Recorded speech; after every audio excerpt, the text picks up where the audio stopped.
celebration. So we all know that today is a very special day. It's Mother's Day. So let's give glory and honor to the one who gave us mothers. Okay, let's sing this song.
I've come to know the weaknesses I see in me will be stripped away by the power of your love.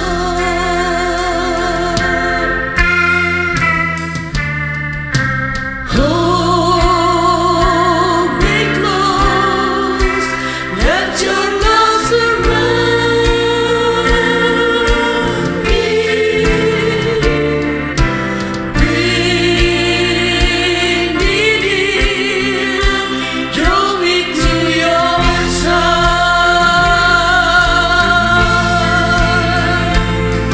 And as I wait, I rise up like the eagle, and I will soar with you. Your spirit lifts me on by the power of your love.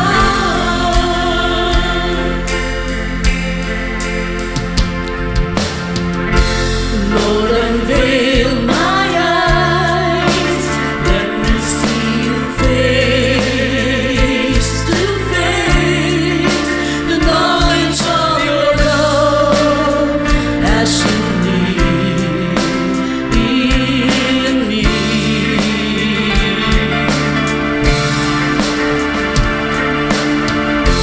Lord, renew my mind as your will unfolds in my life, in living every day by the power of your love.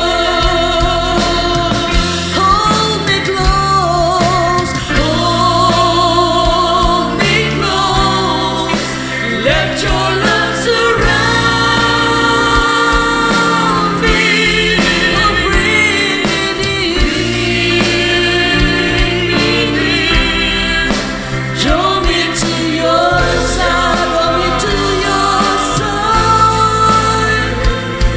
And as I wait, I'll rise up like the eagle, and I will soar with you. Your spirit lifts me on by the power of your love. Hold me close, hold me close, let your love surround me. Oh, bring me near, draw me to your side, draw me to your side.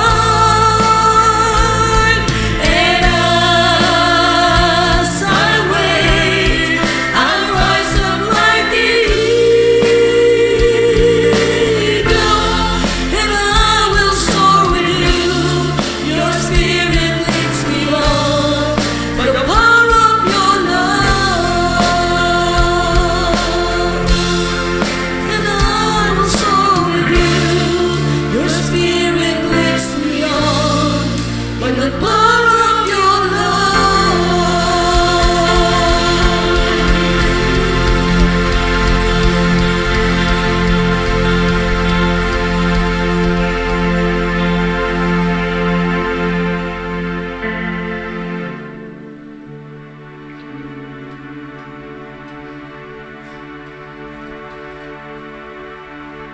In Psalm 86, 8 to 10, the Bible says, "Among the gods, there is none like you, O Lord, nor are there any works like your works. All nations whom you have made shall come and worship before you, O Lord, and shall glorify your name, for you are great and do wondrous things. You alone are God." Church, there is none like Him. Ang Panginoon lang po, nag-iisa lang yan. That's why we need to believe and we need to focus on Him. We need to give Him the highest praises that He only deserves.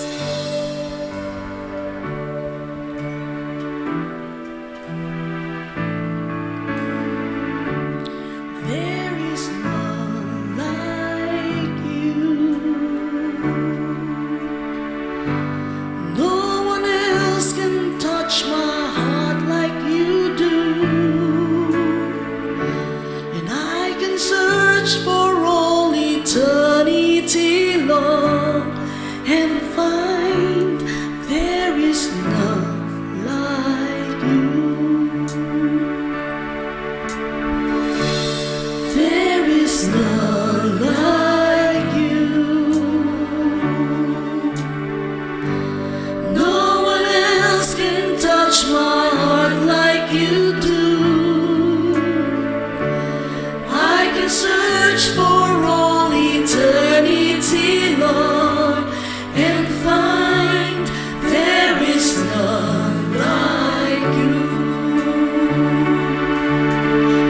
Mercy flows like a river wide, and healing comes from your hands.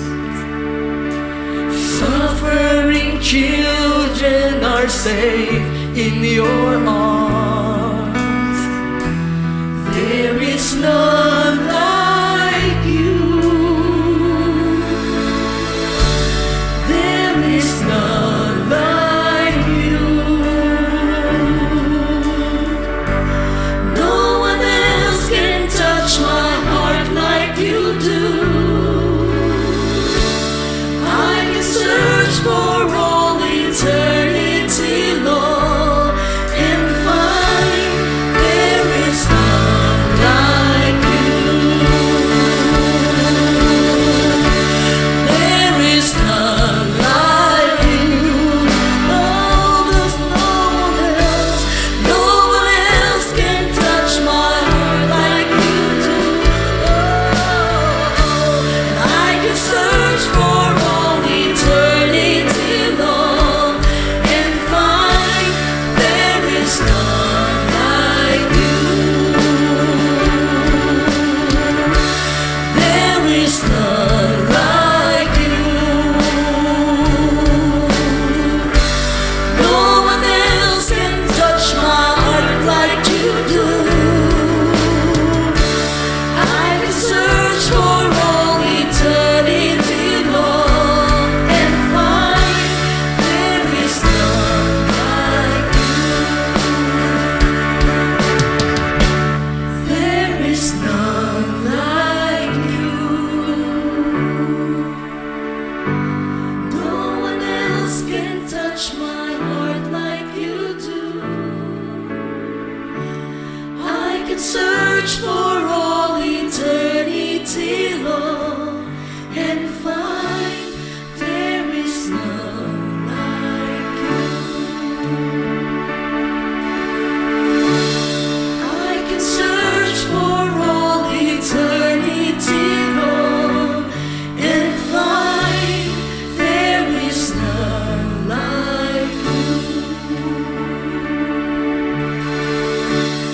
I can search for all eternity, Lord, and find there is none like you.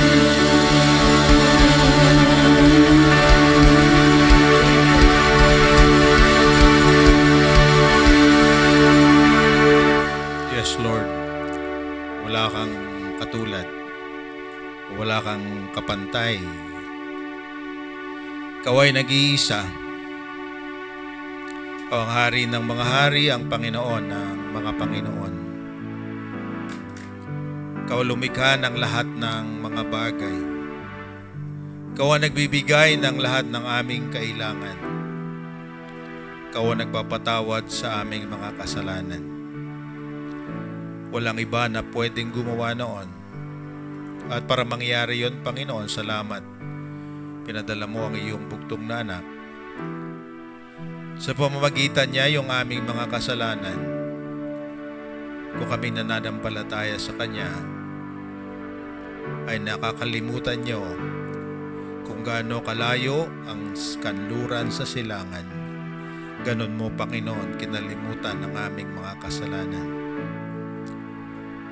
Talagang wala kang katulad, Panginoon.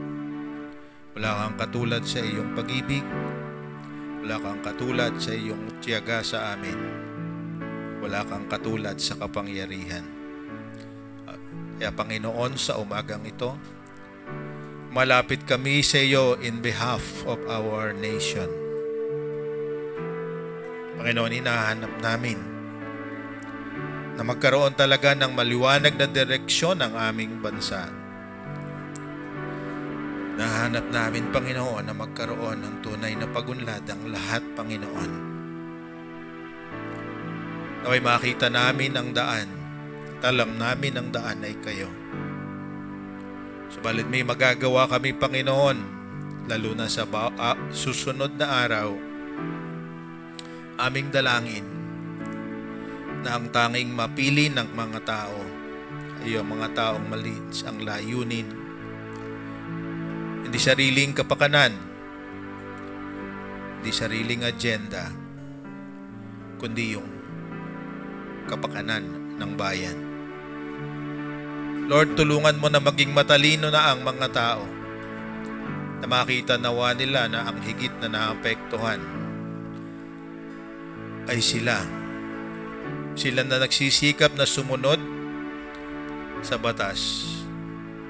Sila na gumagawa ng paraan para mabuhay sa maayos na pamamaraan. Naway maghari ang katalinuhan, ang karunungan. Huwag ang sariling kapakanan at panandali ang pakinabang. Lord, dagdagan mo po ang mga tapat sa inyo, Panginoon, sa aming pamahalaan. Tanging ang taong tapat sa iyo ang tunay na makakapanguna sa bansa na ito para sa patungo sa kaayusan at kasaganaan. Naway makilala ka, Panginoon, na siyang pinanggagalingan ng lahat ng kailangan namin upang ang aming mga pangarap para sa mga susunod na saling lahi ay aming makitang nagsisimula ng mangyari, Panginoon. Sa lahat naway gamitin mo ang iyong mga anak para maging mabuting halimbawa ng katapatan, ng integridad, at higit sa lahat ng pagsunod sa iyo. Salamat sa inyong gagawin. Alam namin meron kaming pag-asa at ang pag-asa namin ay sa iyo. Naway ang kapayapaan ng halalan ay mangyari. Naway ang kalooban mo ang siyang masunod. Ito po ang aming dalangin sa pangalan ni Jesus. Amen. So, tayo po ay maupang lahat.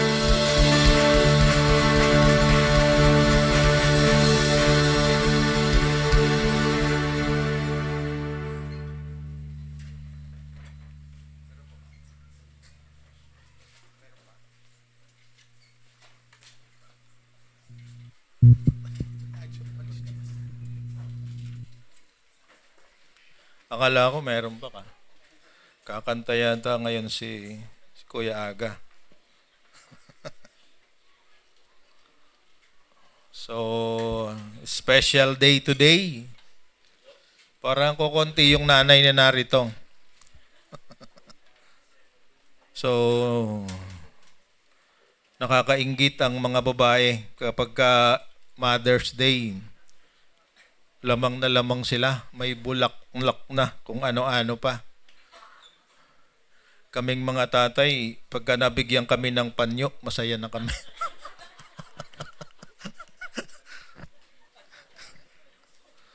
Siguro dahil nakikita nila tumutulo ang sipon namin sa hirap sa trabaho. Iyon, sabi ng misis ko. So anyway, maraming salamat sa inyong lahat mga nanay. Dahil kung wala kayo, wala rin kami. That's the reality of life. At mapalad, lalo na sa panahon ng naunang panahon na sa ayon sa banal na kasulatan, ang pinakamalaking pagpapala raw na pwedeng matanggap ng isang babae ay magkaroon ng anak sa pamamagitan, of course, ng kanyang isang asawa. So, pinupuri ko ang Panginoon kung kayo ay kasama sa ganon at naniniwala ako na ang pagpapala ng Diyos ay patuloy na ipagkakaloob sa inyo. Siya mamaya yung special celebration and gift giving para sa mga nanay ay ating gagawin. Okay, so But before that ay magpapatuloy tayo sa ating serye para sa buwan ng Abril, at sabi nga diyan sa ating naka-display sa ating monitor, sabi diyan, the initial challenges of the ministry, ang mga panimulang hamon sa ministeryo. At gusto kong nakalimutan kong itong ipaliwanag noong nakaraang linggo. Ang ministeryo or ministry is not yung katulad ng ginagawa ko ngayon. Di rin katulad lamang noong ginagawa ng ating worship team. Di rin katulad lamang ng ginagawa ng ating tech team na naroroon sa loob. Di rin katulad lamang ng ginagawa ng ating mga gwapong kalalakihan sa ushering team. Okay? Meron pang higit na mahalagang ministeryo, at kung tayo ay kasama sa nakaraang family camp, naniniwala ako na naintindihan natin na ang bawat isa sa atin ay naglilingkod, yun ang ministry, sa tatlong sabi na larangan: sa iglesia, sa tahanan, at sa workplace o sa komunidad. At sa bawat ginagawa natin, ang layunin ay ng isang ministeryo o paglilingkod ay pagbabago. Kaya ka naglilingkod, hindi lamang ikaw ang magbabago, kundi yung tumatanggap ng paglilingkod mo ay nababago. Nakikinabang siya, at ikaw na tuotoong naglilingkod ay nasisiyahan sa nakikita mong pagbabago noong taong pinaglilingkuran mo. Kaya lang, tulad ng pinag-usapan natin nung linggo, kapag tayo ay naglilingkod ay maraming matang nakatingin. Maraming mga taong nagbabantay. At habang sila'y nakatingin at nagbabantay, mayroong tinatawag tayong feedback o puna o pag-appreciate at iba pa. Kaya sa pagtatapos noong ating message noong last Sunday, nabanggit natin na merong 4 na posibleng tugon sa mga ginagawa natin habang tayo ay naglilingkod. Ang una ay appreciation, pangalawa ay pag-aalilangan o skepticism or doubt, pangatlo ay talagang outright rejection, at minsan naman ay, sabi nga natin, ay pagkainggit. Nakakatuwa naman na merong naiinggit, kasi yung tao naiinggit, kung tama ang kanyang pananaw at pamamaraan, magiging katulad mo rin yan. Kung siya'y tama ang response sa pagkainggit, sigurado na siya'y uunlad rin. Kahapon, noong Friday, kami ay galing sa isang discipleship experience sa Silang Cavite sa Action Ministries, at doon sa panel interview ay napag-usapan yung tungkol sa, sabi nga ay, pagkakaroon ng pagkahati-hati sa simbahan. Napakaganda ng tugon ng isa sa mga panelists, hindi ko sabihin ng pangalan, sabi niya ay kailangan natin yon kasi hindi kayang pangalagaan ng isang tao, lalo na kapag lumalaki ang isang kongregasyon. Kaya kailangan hati-hatiin sa small groups. At the small groups na yan ay naroroon yung ministeryo. Kasi ang pinag-uusapan nating ministeryo ay isang bagay na ginagawa natin hindi lamang sa loob ng bahay-sambahan, kundi nga sa bawat bahagi at oras ng ating buhay. Kaya naroon ang tahanan, ang sanlibutan, ang eskwelahan, ang komunidad. Kaya katulad na nabanggit noong nakaraang linggo, ang ating layunin sa ating pag-aaral ngayong Mayo ay tanggapin natin na matutunan natin na ang paglilingkod na Kristiyano ay pwedeng magbigay ng bring out either the best or the worst in us. Dito makikilala kung sino ang talaga tayo. Yung ating pinakamaganda at yung pinakapangit sa ating pagkatao ay dito lumalabas. Ang totoo, yun lamang naggumagawa ng isang bagay ang nakakaranas ng feedback, at actually nakakaranas either ng pagtanggap or ng sabi natin outright rejection. So, kaya pinag-usapan natin noong Sunday na si Jesus mismo, sa kabila ng katotohanan na sinasabi niya yung kung sino siya, kung sinong totoo siya, dahil sa kanyang openness, diba na?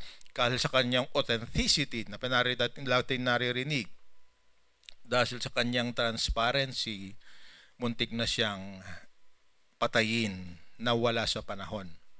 Kaya lang doon sa Luke chapter 4, nabasa nga natin, he went through the crowd. Kahit na siya ay naroon sa gilid ng isang bangin, ang unang himala at ang tanging himala na ginawa niya sa Nazareth ay to walk through the crowd and nobody was able to touch him. That's the miracle na ginawa niya doon. At kung babasahin, pagpatuloy nating basahin sa Mark, napakaliwanag at sa higit pang sa John chapter 7, even within his family, yung kanyang kuya, ay hindi, siya pala ang kuya ng lahat, yung kanyang mga kapatid, lagi siyang hinahabol, lagi siyang pinipigilan, dahil ang sabi nila, siya ay nasisiraan ng bait. Diba? Napakasakit. Diba sabi natin, ang unang ministeryo ay sa tahanan. Pero ang sa kay Jesus, ang kanyang karanasan, yung mismong nakasama niya sa tahanan, siya ang kuya ng lahat, walang naniniwala sa kanya. Makikita natin sa maraming pagkakataon, di ba?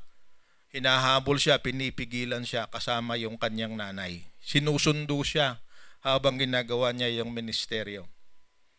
So, nakita natin dito na kung si Jesus ay nagkaganon, tayo rin lahat, pwedeng mangyari na habang ginagawa natin ng tama, ay magkakaroon din ng iba-ibang reaksyon. Kaya gusto kong sa umagang ito ay simpleng mensahe ang ating pag-usapan. Pabalik tayo sa basics. Ano ba talaga ang ginagawa natin? Anong ginagawa ng isang tao na naglilingkod sa kay Kristo? Sabi diyan ay fundamental activities o basic activities that define Christian ministry.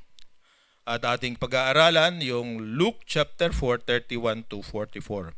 So basahin natin ang mga talata at mamaya ay ating we go deeper sa bawat verses at ating iintindihin kung ano ang pinapahiwatig ni Dr. Lucas sa kanyang pagkapresenta at kanyang pagkasulat ng ebanghelyo ng ating Panginoon o ng gospel. So sa pakinggan niyo po, kung meron kayong Bible, kung nasaan man yan, nasa app or nasa talagang physical Bible, sundin natin sa NLT ay ganito ang sinasabi. Sabi sa chapter 4, 31, sabi niya, Then Jesus went to Capernaum, a town in Galilee, and taught there in the synagogue every Sabbath day. There too the people were amazed at his teaching, for he spoke with authority. Once, when he was in the synagogue, a man possessed by a demon, an evil spirit, cried out, shouting, Go away! Why are you interfering with us, Jesus of Nazareth? Have you come to destroy us? I know who you are, the Holy One of God. But Jesus reprimanded him. Be quiet, come out of the man, he ordered. At that the demon threw the man to the floor as the crowd watched. Then it came out of him without hurting him further.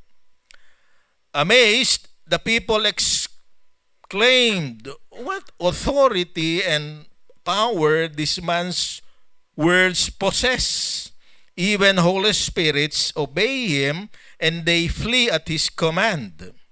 The news about Jesus spread through every village in the entire region. Okay, so siya na unang bahagi. Then, sabi dito sa verse 38, after leaving the synagogue that day, Jesus went to Simon's home where he found Simon's mother-in-law very sick with high fever. Please heal her, everyone begged. Standing at their bedside, he rebuked the fever, and it left her. And she got up at once and prepared a meal for them. Kailangan palitan na ito ng mas malalaking letter.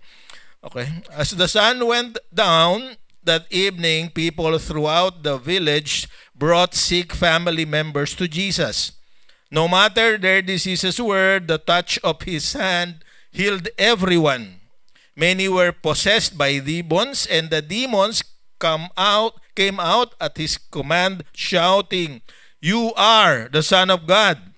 But because they knew he was the Messiah, he rebuked them and refused to let them speak. The last part, sabi ito sa verse 42, early next morning, Jesus went out to an isolated place. The crowd searched everywhere for him, and when they had finally found him, they begged him not to leave them. But he replied, "I must preach the good news of the kingdom of God in other towns too, because that is why I was sent." So he continued to travel around, preaching in synagogues throughout Judea. Pagpalain nawa ang pagkabasa ng salita ng Diyos. So, ang tanong na sasagutin natin ngayong umaga, what activities should the church be involved in to make it conforming to God's design? Ano ba dapat daw ang ginagawa ng isang iglesia para ito ay nakaayon sa plano at disenyo ng Diyos? Why do we need to talk about the church? Because Jesus is the head of the church, and the people in the church are His body parts. Napakaraming beses itong nasabi sa 1 Corinthians 12. At sa ating ginamit na aklat noong camp, naroon din sa Ephesians 4:4-7. Sabi doon, there is one body and one spirit, just as you were called to one hope that belongs to your call. One Lord, one faith, one baptism, one God and Father of all, who is over all and through all and in all. Okay, tayo raw ay ganon. So, kung anong sinagawa ng ulo, sumusunod ang katawan. Kung ano ang command ng isip, ay ginagawa ng katawan. Sometimes it is reactionary, but most of the time, it is really what to call yung by instinct. Diba? Tayo ay magandang halimbawa niyan, kung kayo ay marunong mag-drive, hindi nyo kailangang isipin na magbe-brake ako pag malapit at meron ako mahasagasaan. By instinct, tatapakan mo yung brake. Diba? Kung gising ka. Okay? Lately ay may mga lalaking aksidente dahil hindi natin alam kung gising or bangag, di ba? Sabi, yun ang pinag-uusapan ngayon. Kaya pag sa halip na brake ang matapakan, accelerator ang natapakan. But naturally, bawat isa sa atin, kung ano yung sitwasyon, tayo ay tumutugon.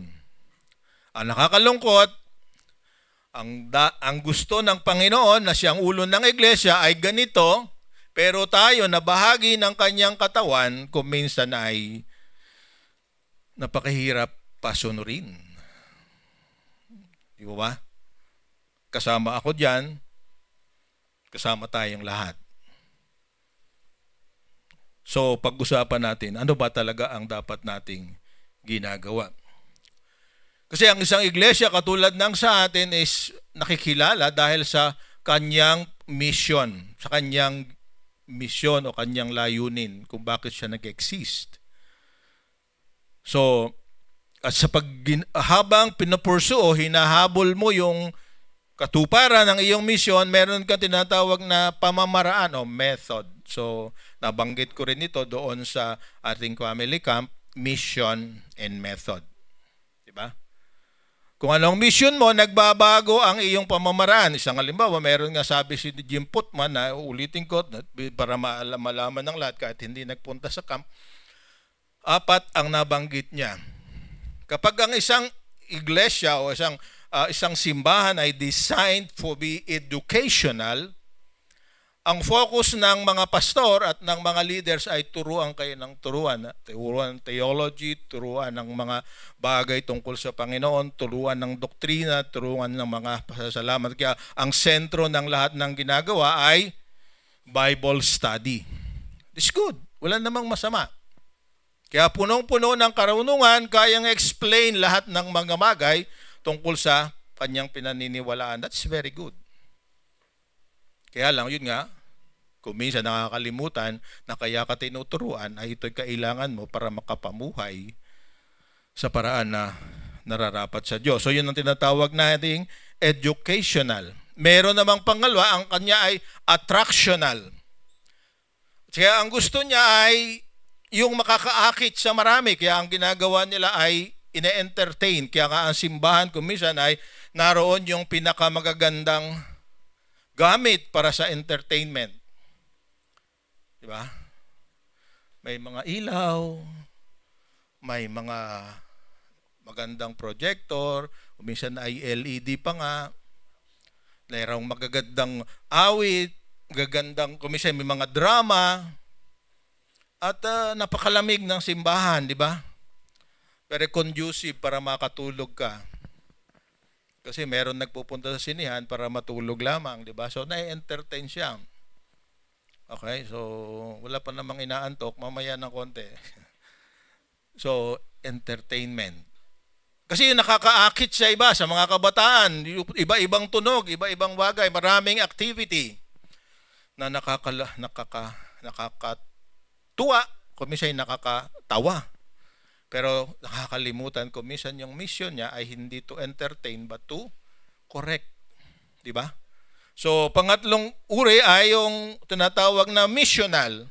So, ang ginagawa nito ay services. So, lahat ay ginagawa, nagpapakain sa labas, kapag may mga activity na ginagawa, wala ring masama, mabuti rin ginawa ni Jesus. So, kumisan nga, nai-involve pa sa politika, nai-involve sa iba-ibang mga bagay, wala ring masama. Kaya lang, maraming mga problema na yung internal problems, kuminsan nakakalimutan. Yung buhay ng mga anak, ng mga kasama sa simbahan, nakakalimutan. Na higit sa lahat, meron namang yung pinakahuli, ang tawag doon ay organic. Ano yung organic? Tayo dito, masaya na tayo. So tayo ay maayos na. So ang ganda ng relasyon natin sa isa't isa. Walang masama rin. Ginawa rin ni Jesus. He's very close to his disciples. Pero sabi ni Jim Putman nga na pinag-aaralan natin, sabi niya, there's one thing lacking. Hindi natin pinapalakas ang isa't isa. Yung mga taong naroroon, nananatiling ganon. Kaya pagka nagkaroon ng problema, nawawala.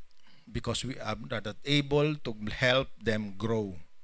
Kaya yung lahat na nabanggit ko ay paraan para paglago. At dito nga, gusto nating maintindihan, paano natin magagawa at na talagang individually and collectively, tayo ay maggalago sa ating pananampalataya. At titingnan natin ang halimbawa ng ating Panginoong Jesus dito sa ating mga binasa. So, anong activities ang dapat ginagawa ng simbahan o ng kanyang iglesia para maging kumpleto at tama ang kanyang ministeryo? Ang sabi sa Luke 4:31-32, kakaiba si Jesus. Kung babasahin natin uli, sabi doon, bumalik siya sa Capernaum. Actually, doon na siya nakatira sa isang lugar sa Capernaum. At tuwing Sabbath day, katulad ng atin naman tuwing Sunday, siya ay naroon sa synagogue at napag-usapan na natin ang ba nangyayari sa synagogue. Pero ang noticeable sa kanya, hindi siya katulad ng ibang mga called rabbi o teacher. Sabi ito sa verse 32, he spoke with authority. Kung magsalita siya ay merong kapangyarihan. Hindi siya nagsasite ng ibang mga rabbi, ng ibang mga teacher. Bakit? Kasi mismo, alam natin, siya ay God-man, di ba? Kaya yung ginagamit nila na scriptures, kasi kasama nga sa kanilang pagtitipon sa synagogue ay yung reading of the scriptures. Kaya nga nung isang linggo, ang pinag-usapan natin, sinabi niya na yung sinasabi sa Isaiah 61:1 and 2 is about Him. Sabi niya, ako'y dumating, this is the favorable year of the Lord, at ako na yun. Ako yung dumating na magpapalaya sa mga mahirap, sa mga nakakulong, magpapagaling ng mga sakit, and to proclaim the year of the Lord. Kaya yun ang sinabi niya. Kaya maliwanag na meron siyang authority, inaangkin niya yung bagay na yon. At totoo ba yon? Sabi ni Jesus Christ mismo, I am the way, the truth, and the life. So, when we are teaching the truth, we are teaching about Him. Wala nang iba. Diba? Sabi sa John 17:17, sanctify them by your truth, your word is truth. Kaya, wala tayong ibang ipapangaral, kundi kung ano ang naririto sa banal na kasulatan. Merong mga denominasyon na ang tradisyon at yung sinasabi ng kanilang mga leaders ay kapantay ng sinasabi ng banal na kasulatan. At katatapos nga lang na nasurpresa tayo lahat, meron talaga tayong bagong papa. Akala natin ang magiging papa natin ay Pilipino na, Amerikano pala.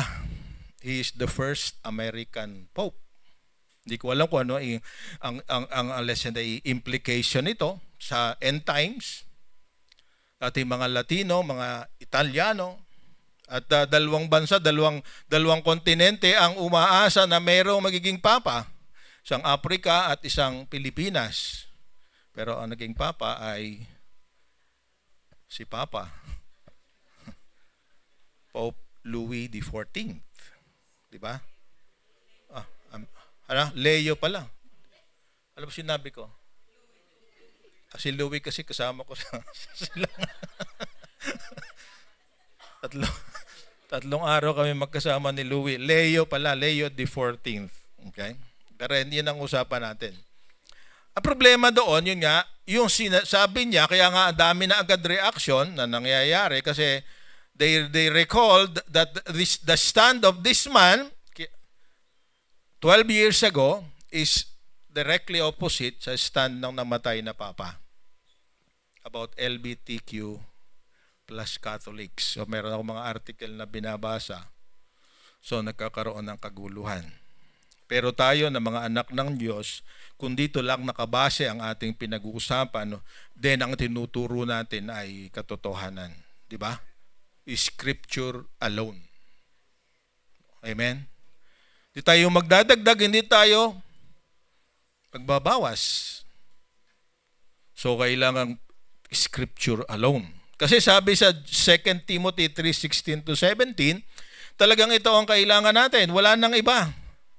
So, sabi dito sa 2 Timothy 3:16-17, come on, faster.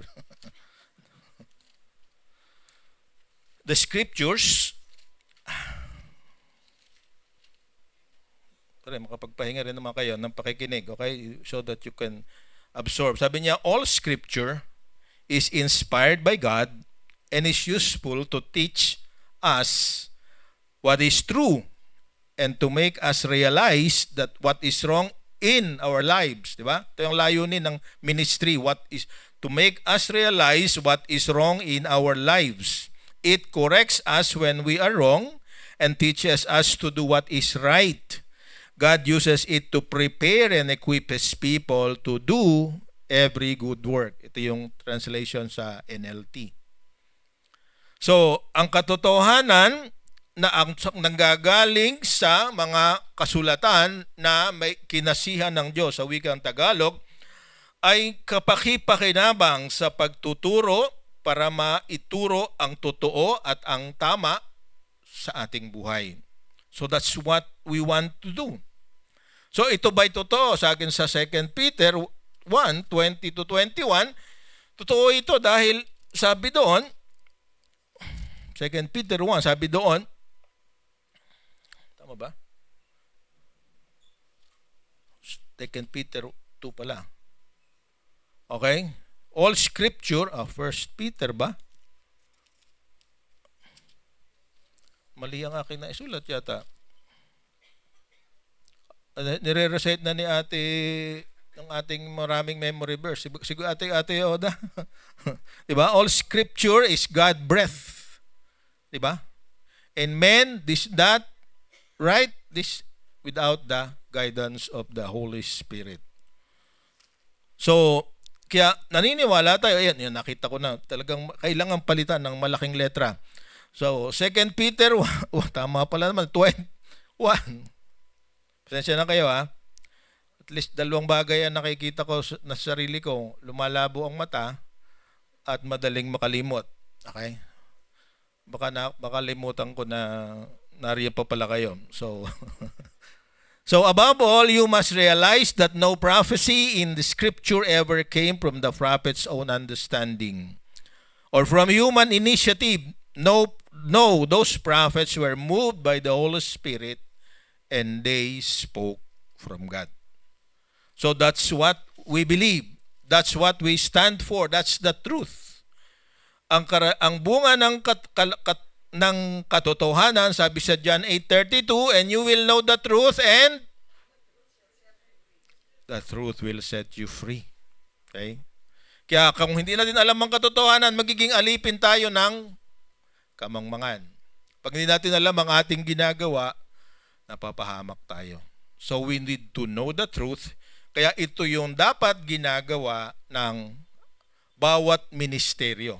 So, ang mga kabataang umaawit, ang mga ushers na naririyan, at lahat na iba pa, at tayong mga magulang, wala tayong dapat, at ang pinaka-importanteng responsibility natin, turuan ang ating mga anak ng katotohanan. At ang totoo, iisa ang Diyos, isa ang nagmamahal sa atin, yun ang inawit natin kanina, at ginawa niya ang lahat para tayo mapatawad sa ating mga kasalanan.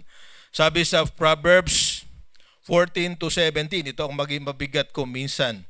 Whoever speaks the truth gives honest evidence, but a false witness utters deceit. Gusto kong bigyan natin ng pansin yon.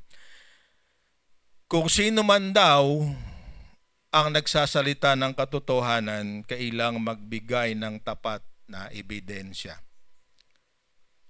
In other words, ang katotohanan ay katotohanan lamang kapag sinusunod mo at ginagawa mo. Amen? Yung mga sinasabi natin sa ating mga anak, kuminsan ay hindi totoo.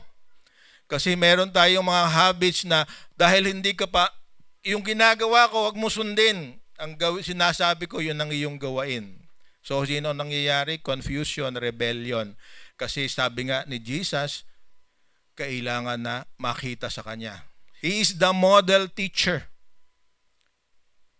Ba? Ang modelong guro ay hindi lamang sa labi ng gagaling ang katotohanan, ito ay nakikita sa Kanyang ginagawa. So, yan ang una. Teach the truth. Anong pangalawa? Sa verse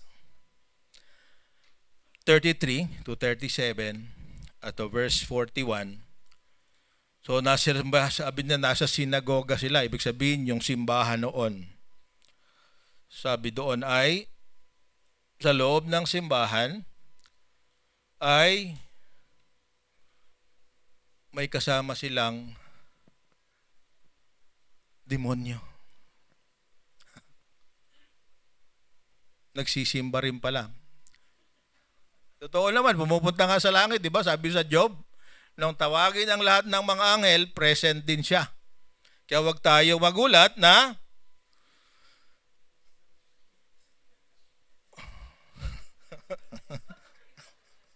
okay, wala ko sinabi ha. Ngayon, ano ba yung daimonyos o kay diabolos? Yun ang Greek kasi doon eh. Okay? Kailan ka, sabi nating, nagiging, ang espiritu mo ay espiritu ng demonyo o ng diablo. Okay? Kasi sabi ang natingnan ko sa King James version ang ginamit ay devil. Most of the other versions ay ginamit ay demon. Ang salitang devil, Greek word, ang pangalan ay diabolos. D-I-A-B-O-L-O-S. Translated sa English, diabolic. Okay? So, the compound word na dia and volos. Dia means between or through. Diba? Naroon sa gitna, naroon sa pagitan. Through. Diba? At sabi naman na ang volos ay salitang nanggaling sa verb na value. Ang ibig sabihin ay to put or to set. Okay? So, pag kinumbine mo ang idea ng diabolos, sa English, ang ibig sabihin ng diabolos o devil or diamonos ay to put ideas in the brain of someone. Okay? Kaya talagang kumisan may demonyo dito sa loob ng bahay-sambahan. Why? Kasi to put in the mind. Kaya meron dito, nag-iisip, kailan kaya matatapos si pastor? Meron pa nag-iisip, sino kaya pinatatamaan niya? Diba?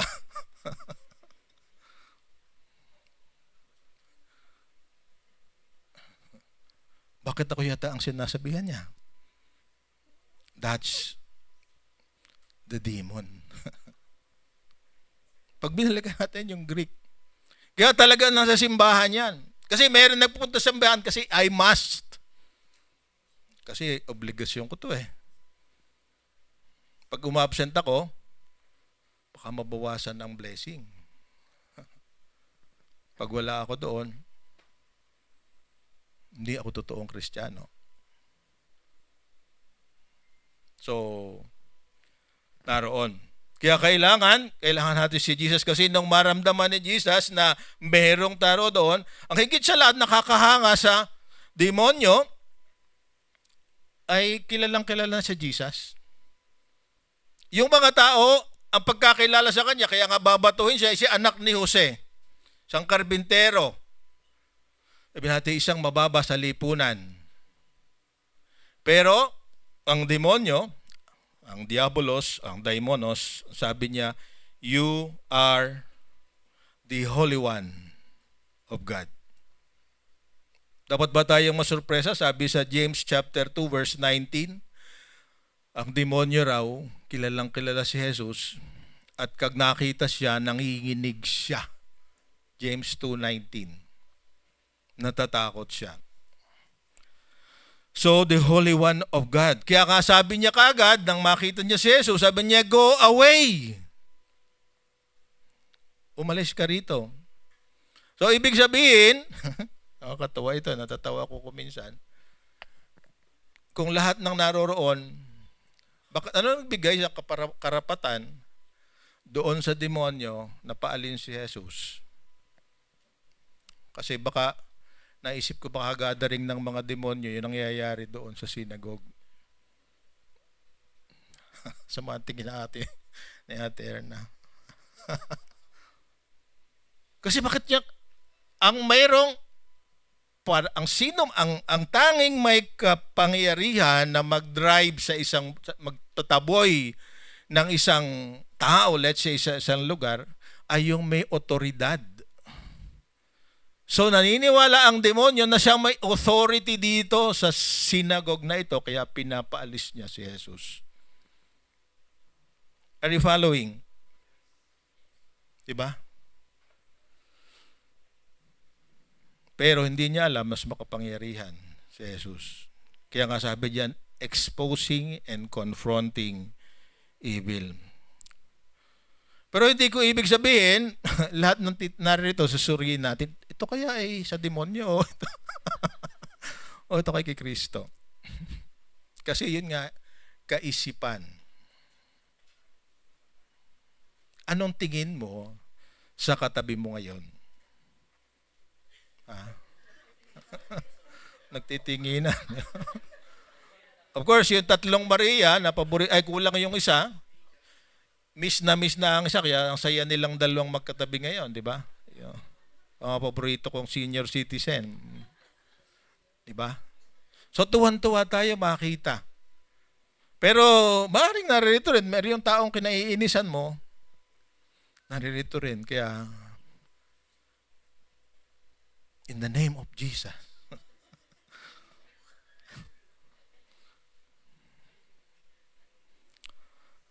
So, confronting and exposing evil. Kasi sabi sa verse 41 mismo, sabi niya, inulit pa niya, ang ganda ng kanyang testimony, di ba? Sabi niya, you are the Son of God. You are the Holy One of God. So when we declare, when our songs, when our lips, ang implication nito, do we really mean that He is our Lord and our God? Bakit tumunog? Kanino cellphone? Okay? So, kailangan, sabi nga ay magpakatotoo. Huwag mong kalimutan na nababasa ni Jesus ang nasa puso mo ngayon.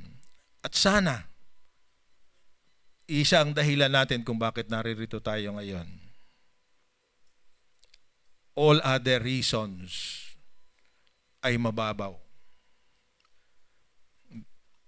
The only reason you are here is because you love the Lord. Meron ako isang kinausap sa ating camp. Ano raw ba ang kanyang gagawin? Magsisimula na siya. Gusto niyang bumalik sa Panginoon. Ano raw ang dapat maging dahilan? Sabi ko sa kanya, simple lang. Always remember, the Lord loves you. Pag alam mo yun, hindi mo naging problema yung pagbabalik mo sa alam mong katotohanan. Kasi umahanap siya ng dahilan. Nahanap niya ministeryo. Nahanap niya yung dating, sabi nating, nagagawa niya. Sabi ko sa kanya, kung ibang dahilan at ang dahilan mo kaya ka gustong bumalik ay dahil sa sarili mo pa rin, then forget it. You will go back to the Lord because you love the Lord.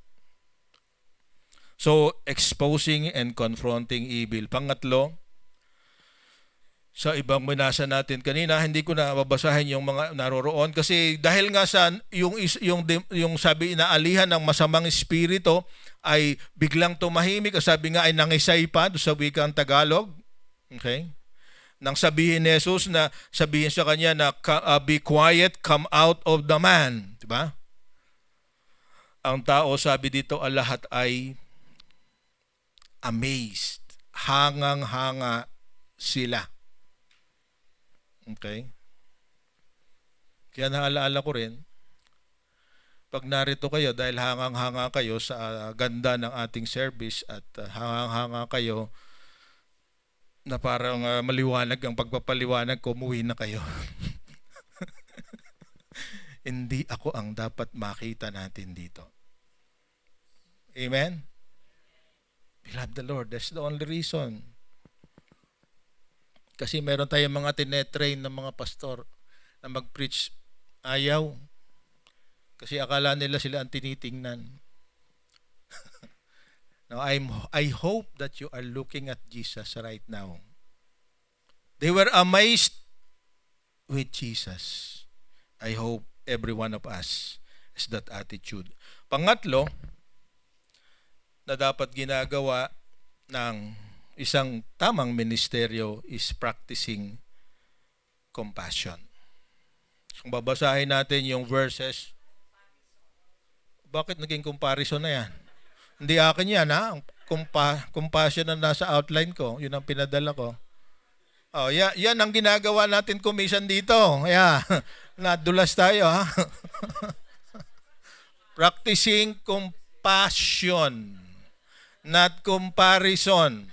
Okay? So, yung iba ay hindi makapag-church kasi yung damit ko na ito, ang dami ko ng beses sinuot kaya nakakahiya. Hindi na muna ako mag-church. Pagka may nagregalo sa akin sa Mother's Day, saka nali ako mag-church. Kanina pa po papunta kami dito, sabi ko sa misis ko, paborito mo yan, ano? Sabi niya sa akin, baka mawala na sa uso, kaya gagamitin. Gagamitin ko na gagamitin. Palitan natin, past practicing. Sabi sa Corinthians, di ba? Those who compare themselves with others are fools. So it's not comparison, it's compassion. Okay? So wag niyo nang babaguhin next time. Kamali. Bakit nga ba practicing comparison? Compassion. So makita din dito, sabi, after leaving the synagogue that day, synagogue is Sabbath day, tandaan natin yan. Diba? Jesus went to Simon's house. So umuwi na siya sa kung saan siya tumuloy. Sabi niya, where he found Simon's mother-in-law very sick with high fever. Yung high fever noon, hindi katulad ng fever ngayon, paracetamol. Ano pa yung isang ginagamot sa high fever? Ibuprofen. Diba? Noon ay pwede kang mamatay dahil may high fever. Dahil wala pa kang masyadong medisina noon. Kinatatakot sila. So sabi nila, she was very sick. So kung hindi ko alam kung sino ang nagsabi, pero everyone sabi niya, beg, please heal her. So may idea sila na pwedeng gawin ng Panginoon. At sabi siya, ang ginawa naman ng ating Panginoon, standing at their bedside, he rebuked the fever and it left her. And then,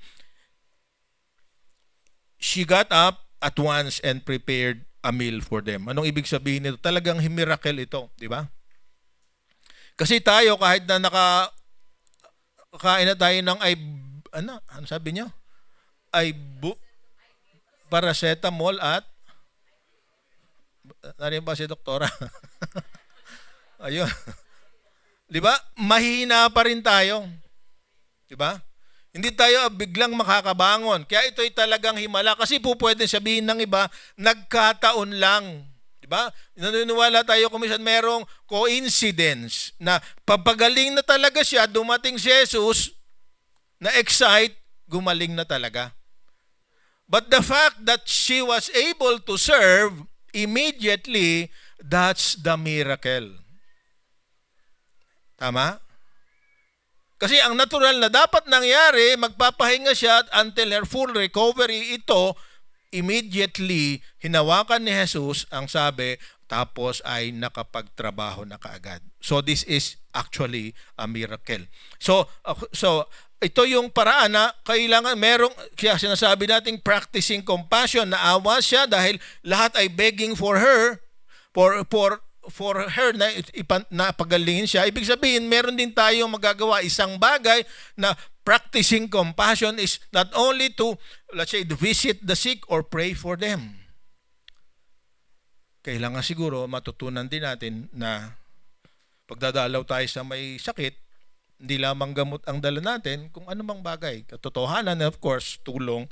At tayo mga Pilipino ay hindi natin kailangan pag-usapan nito. Normally, pag madalaw ka sa isang bahay, may dala kang pasalubong, meron kang itutulong.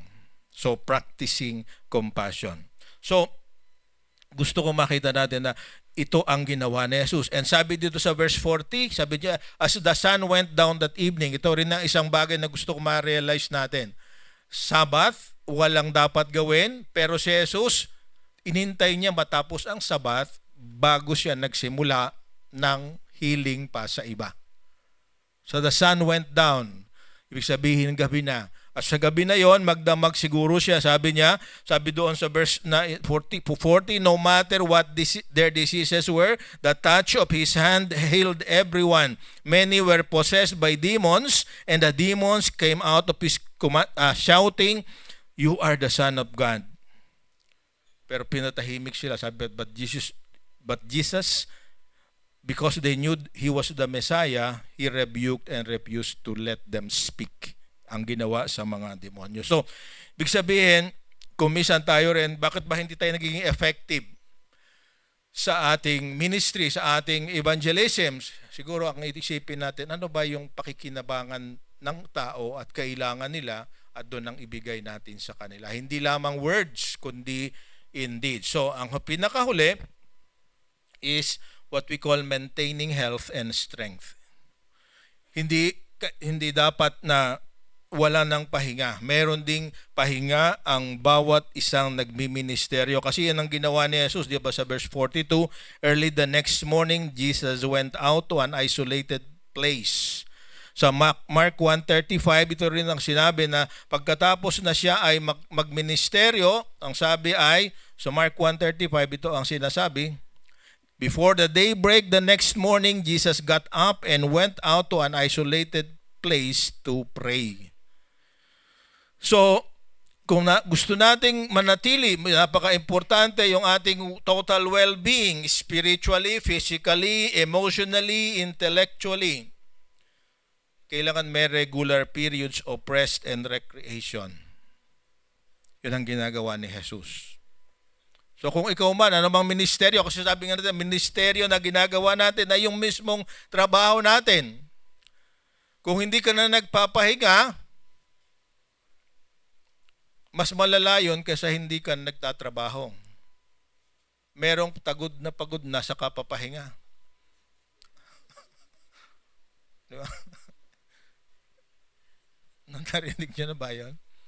Kasi wala siyang ginagawa. Bagot na bagot. Boring daw. Boring na boring.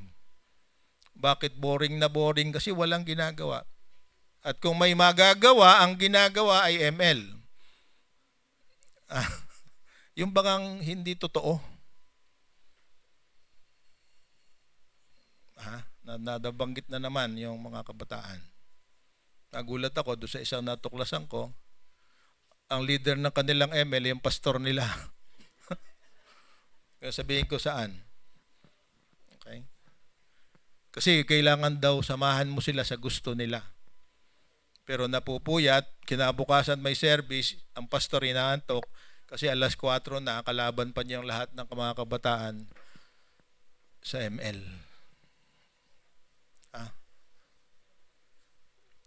Busy. Ang tanong, ano yung i-contribute sa well-being? So, importante na makita natin, sabi dito, kasi meron pang ibang gagawin. Di ba sa huling dulo, sabi niya, I must preach the good news of the kingdom of God in other towns too. So, ibig sabihin, hindi pa tayo matatapos. Kaya tayo rin dito, kailangan importante na tayo ay magpahinga. Huwag lang ngayon. Maya-maya ng konti. Alright? So, in summary, ito tayo magtatapos. Ano ang mga ginagawa ng mga ministeryo ng totoong Christian ministry? 4 na bagay. Magturo ng katotohanan in word and in deed. Iharap, expose at kaharapin, kalabanin ang ginagawa ng masama. Lagyan ng laman ang ating sinasabi. Ibig sabihin ko anong need ng tao, pagsikapan nating ibigay sa kanila. Confused? Bigyan natin ng maliwanag na sinasabi ng banal na kasulatan. Walang makain? Tulungan nating magkaroon ng hanap buhay. Yung pagbibigay, minsan okay yon, pero yun nga, sabi nga, you must not give the fish, you must teach them how to fish. Yun ang pag-uusapan natin next Sunday. Fishing. So, magdala kayo ng tackle. Anong tawag doon? Yan pag-uusapan natin. Pero sa fishing nila, net eh. So, magdala kayo ng net sa Sunday para maintindihan natin ang object lesson. Okay? Practicing compassion. So, gagawin natin, mag-isimula. Higit sa lahat, there should be periods of breaks. At ang pinakamagandang break is to spend time with the Lord. Diba? Ano ba yung sabi niya? All work and no play. Ano sabi? Makes Jack a dull boy. Di ba? Okay, di ba? So, sa Wednesday, all, nawala na naman ako, all work and no play makes Jack a dull boy. So kaya yung celebration. Pag na-meet natin ang ating goal, celebration, pahinga. Pero, tandaan natin, hindi ka makakapag-celebrate kapag wala kang goal. Kung wala kang goal, wala kang ministry. Pero set goals na practical at kaya mong gawin with God's help. So, yan ang ating pag-usapan ngayon. And make sure that whatever you do, it's based on the truth. So, mga kapatid, the church that excels in teaching and living out the truth and promotes spiritual, physical, mental, and emotional health is the church that matches God's design. The Lord increases its ability to do more for His glory. Dedicated ito sa Bakal Boys. Ayan, taas ang kamay. I really want to appreciate them for all their efforts sa camp. Palakpakan uli natin sila at yung mga leaders ng bawat network. I really appreciate what you have done. So, tandaan natin, si Jesus, sabi niya, marami pang ibang pupuntahan, marami pang kailangang makakilala sa Panginoon. So tayo rin through our ministry at home, at work, in a community, magiging katulad tayo ni Kristo. Our discipleship is only one goal, to be Christ-like. And Christ, sabi ng mga poster ay, Christ is the answer. So if we teach others about Christ, about the truth, we are giving them our best ministry. So diyan po ang ating paalala ngayong umaga. There will be challenges. Some people will not be happy. Some people will not receive our offer. But for as long as we are part of the body of God, ito ang focus na dapat nating pagbigyan ng pansin. Tayo po'y tumayong lahat, tayo ay manalangin. Our God and Heavenly Father, salamat po. Napakaganda ng inyong halimbawa. You answered the need of those who are seeking you.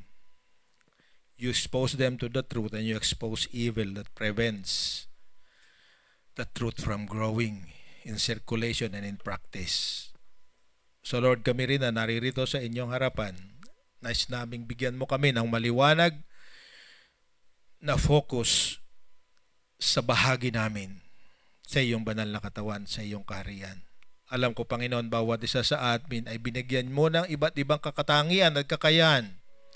Kaya kung ano man ang kakayahan na yon, Panginoon, gamitin namin para mga taong wala pa sa iyo, katulad ng sinabi mo sa kanila na mayroon pang ibang mga lugar na kailangan kong puntahan.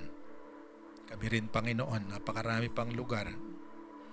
Napakarami pang mga tao na sa kasalukuyan ay nananatili sa kadiliman. Kulang sa kaalaman, di alam ang katotohanan. Nakikisunod sa mga bagay na hindi nila naiintindihan. Nang bunga ay kumisay pagkalugmok, di lamang sa kahirapan, kundi sa karamdaman. Naalala na yung Panginoon, may mga kapatid kami na dumadaan sa ganong kalagayan. Salamat, Panginoon, na hindi mo pinapabayaan na sila'y magpatuloy sa ganon at nakikita namin sila'y unti-unting gumagaling. Nawa ang leksyon, nabunga ng kanilang exposure sa iba-ibang uri ng mga bagay na hindi kalugod-lugod sa iyo ay maging dahilan para humingi sila ng tawad at manumbalik sa iyo, Panginoon. Alam namin, Panginoon, na ilagay sa kaisipan nila sa pamamagitan ng gawa ng demonyo at ang mga bagay na hindi nararapat. Nadala sila sa daan ng sanlibutan. At dahil doon, di lamang kahirapan, kundi paghihirap sa katawan na dinaranas nila ngayon. Lord, in behalf of them, kami na naririto ay lumalapit sa iyo. Para kung sino man ang dumadaan sa ganung kalagayan, nahahabag kami sa kanila at patuloy namin silang aalalayan, Panginoon. Give us the capacity and the generosity to continue to help them. Makitawa-nawa namin ang aming misyon ay ang buong pagkatao ng isang tao. Pinabago mo ang kalooban. Higit sa lahat, tinuturuan mong lumakad sa tamang daan. Sa lahat ng naririto, Panginoon, ang aking panalangin, lalo na sa mga nanay na siyang humubog sa karamihan sa amin bilang mga Pilipino na matriarchal society. Speak blessings sa bawat isa sa kanila. Nawa yung kanilang tinuturo sa kanilang mga anak, babae man o lalaki, ay maging daan para higit sa lahat kasama namin sila na maglilingkod sa iyo dahil mahal ka namin. Wala nang ibang dahilan. Minahal mo kami, kaya tulungan mo kaming magmahal sa iyo katulad ng pagmamahal mo sa amin. Nasabi mo nga, Panginoon, hindi mo na kami kaibigan kundi kami iyong mga tagasunod. Hindi mo na kami tagasunod kundi mga kaibigan dahil minamahal namin at inaalagaan ang isa't isa. Salamat po sa pribilehiyo. Pagpalain mo kami. We receive your blessing, Lord. In Jesus' name we pray. Amen. Pagpalain kayo ng Panginoon.